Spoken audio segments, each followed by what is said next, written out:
justa, digamos, en esa misma contienda.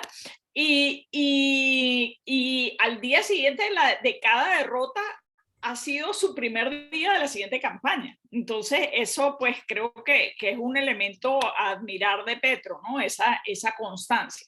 Sin embargo, el favorito, una vez que llega el viejito, el llamado viejito de la contienda, el ingeniero Hernández, a la segunda vuelta, el favorito se convierte por lo menos comunicacionalmente, o el favorito incluso de las agencias calificadoras de riesgo, incluso de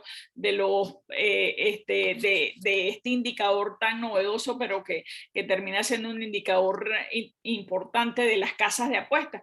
Entonces empieza a ser favorito el ingeniero Hernández por la sorpresa de pasar a segunda vuelta. Sin embargo, había un elemento estructural, creo yo, en la sociedad colombiana que te decía que era pues muy probable que ganara Petro, ¿no? Y fue lo que vimos. Y la victoria de Petro obedece en muy buena medida a unas causas estructurales de inequidad en Colombia, que es la bandera que Petro ha venido abrazando desde el principio. O sea, él ha tenido una coherencia del mensaje, ¿no? Y ese mensaje le llegó el momento en la Colombia del 2022, sin duda.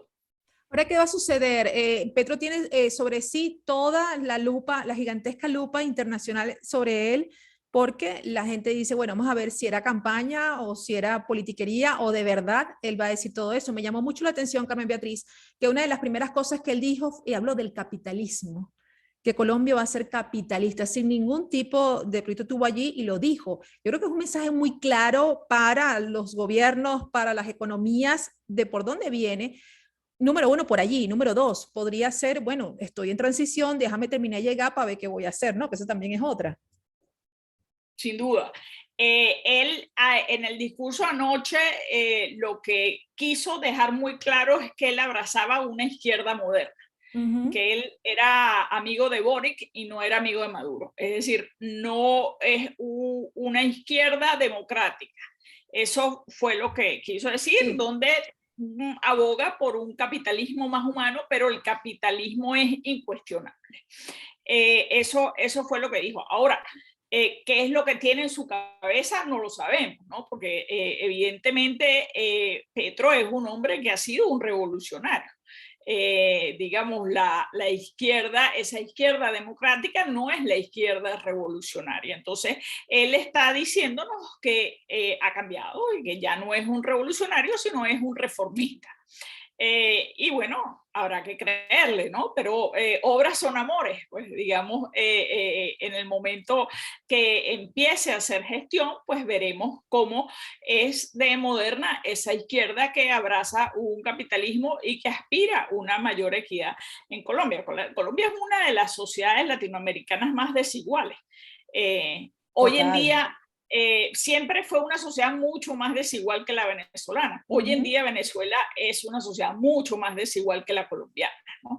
Porque ese es otro fenómeno. O sea, el caso venezolano es el mejor contraejemplo o es un caso tremendamente ejemplarizante que demuestra cómo una narrativa apalancada sobre la necesidad de justicia social no necesariamente conduce a la equidad. En el caso venezolano ha sido exactamente todo lo contrario. Se ha convertido en una sociedad brutalmente desigual, como nunca, ¿no? En una 17 minutos estamos conversando, amigos, con Carmen Beatriz Fernández, consultora académica, pues sobre lo que está pasando, qué pasó en Colombia. Y a propósito de esta última reflexión, esa es mi siguiente pregunta, Carmen Beatriz. Venezuela, pues siempre le hemos conversado tú y yo las veces que te he entrevistado, es el coco de Latinoamérica y yo creo que del mundo. Obviamente en Colombia eso fue así. Y la figura de Petro es muy comparada con la figura de Hugo Chávez. Incluso en sus promesas electorales, mucha gente lo compara en el Hugo Chávez que vimos en 1999. Desde tu punto de vista, bueno, ¿te acuerdas que decía Venezuela no es Cuba, Cuba no es Venezuela, Colombia no es Venezuela, eso que sí, México no es Venezuela, todo lo que se dice? Pero tenemos un contexto totalmente distinto, por lo mismo que tú estás diciendo, la sociedad colombiana en su constitución y sus instituciones son muy distintas a la sociedad que consiguió en su momento Hugo Chávez. Ambas sociedades se parecían en cuanto al hartazgo que había por el statu quo, pero ambas en su constitución son muy distintas. ¿Qué tú crees hasta dónde llega esa comparación? Si es justo, si no es justa, y quiero que me hagas esa diferencia, si realmente la hay, y si es justo, pues comparar ambos líderes. Sí, muy interesante porque esa es la pregunta, digamos, que tortura hoy a la mitad de Colombia y probablemente en unos meses a más de la mitad de Colombia, ¿no? Yo creo que hay diferencias importantísimas entre Petro y Chávez. Sin embargo, creo que las semejanzas entre Petro y Chávez fue lo que impidió que Petro ganara en 2018 y que ganara en 2014, ¿no? Ese coco al caso venezolano, esa Venezuela convertida en el coco de Latinoamérica. De hecho, lo que comentabas hace un rato respecto a ese rifirrafe, ese conflicto público que vociferaron Petro y Maduro, fue una ocasión tremendamente oportuna para diferenciarse del coco. Sí, él aprovechó.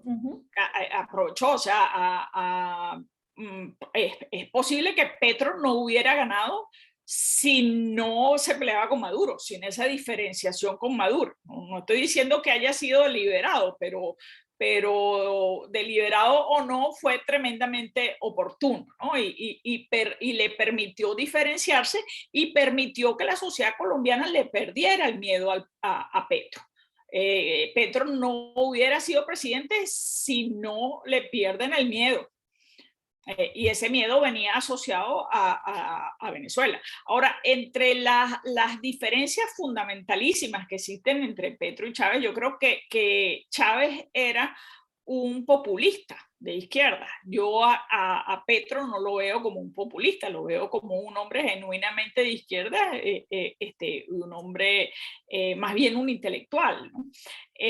Otra diferencia, hay muchas diferencias, pero quizás la más importante es que Chávez representaba una síntesis perfecta entre el mundo civil de Venezuela, sí, entre la sociedad venezolana y el mundo militar venezolano.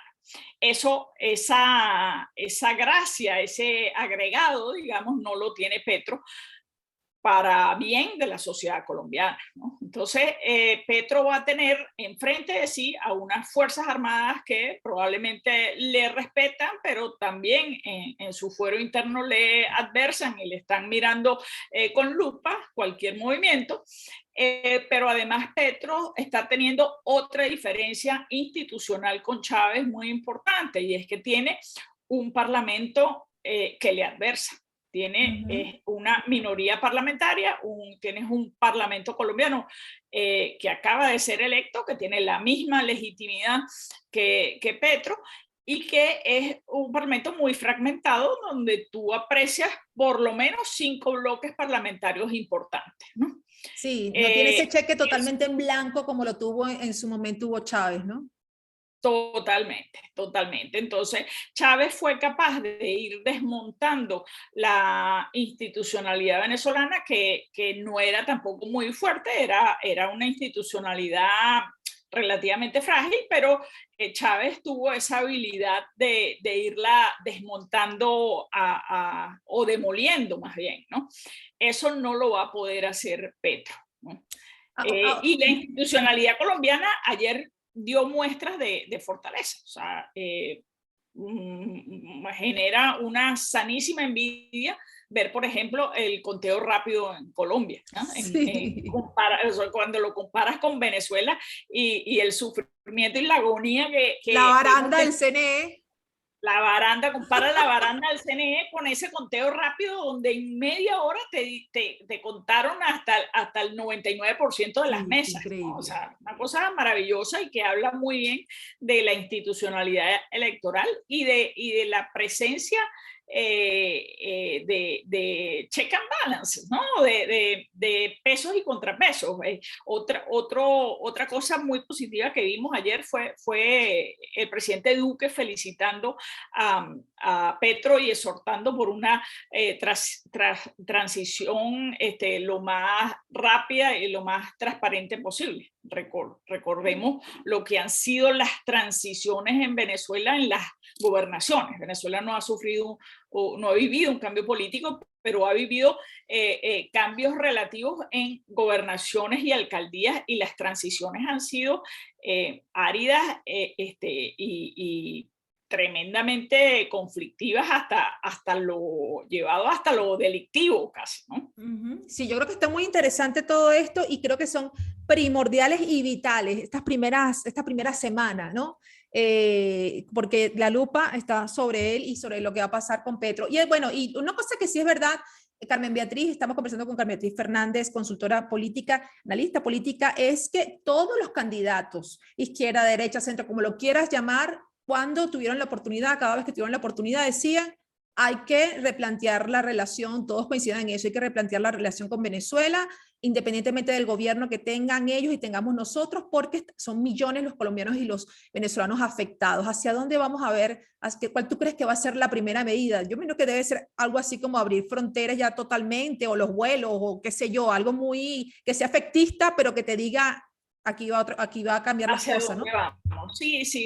O sea, yo creo que pocos países en el mundo tienen una relación tan intensa en lo económico, en lo comercial, pero también en lo histórico y en lo social. Son dos países que prácticamente es el mismo país. O sea, lo de la Gran Colombia, pues todavía se puede hablar de una Gran Colombia, ¿no? O sea, los flujos migratorios son impresionantes, fueron impresionantes cuando iban los venezolanos a los colombianos a Venezuela. Son impresionantes y dolorosos ahora los venezolanos yendo a Colombia, pero también tú tienes una frontera de una porosidad enorme, ¿no? Donde hay centenares de pasos que ni siquiera sabes si estás en un sitio o estás en el otro, ¿no? Entonces, bueno, hay muchas evidencias de que se trata de un mismo país y que no tiene sentido esa ruptura, ¿no? No tiene sentido en lo económico, no tiene sentido en lo comercial, y me imagino que hay mucha gente, las aerolíneas, las primeras interesadas. Esperando, ¿no? A ver, claro. Carmen Beatriz, me quedan pocos minutos porque sé que tienes el tiempo limitado, pero no quería irme de esta entrevista contigo sin pulsar tu opinión sobre Francia Márquez. Francia Márquez es la primera vicepresidenta, es afroamericana, pero además que Francia, a diferencia de muchos vicepresidentes que llegan al poder de la sombra de un líder que es presidente, yo creo que esta vez fue Francia sola, una lideresa social que de hecho Petro no la peló cuando ella compitió contra Petro para ser ella la candidata presidencial. Perdió, pero fue con algo, con unas cifras astronómicas, que de hecho mucha gente, cuando yo hablé con Marta Hernández, que está relacionada con la campaña de Petro, yo le dije: debería ponerla, chica, siendo mujer, siendo negra, ponerla de vicepresidente. Oye, quizás hay que ver, ¿por qué? Hay que ver las alianzas, quizás es alguien de la alianza. Pero no peló a esa mujer, y se dice que gran cantidad de los votos fue gracias a Francia. ¿Tu opinión? Sí. Francia le agregó mucho valor a la candidatura de Petro, sin duda. Estaba viendo en estos días una encuesta y 3 de cada 4 jóvenes votaron a Petro, por ejemplo, votaban a Petro. Eso allí Francia tiene un valor agregado. Luego, 7 de cada 10 de los más pobres de la sociedad votaron a Petro, pero era Petro Francia, porque Francia tiene una historia por detrás que es muy enaltecedora, es muy conmovedora, ¿no? Una señora que fue señora de servicio y luego estudió y se fue, y hoy es vicepresidenta de Colombia.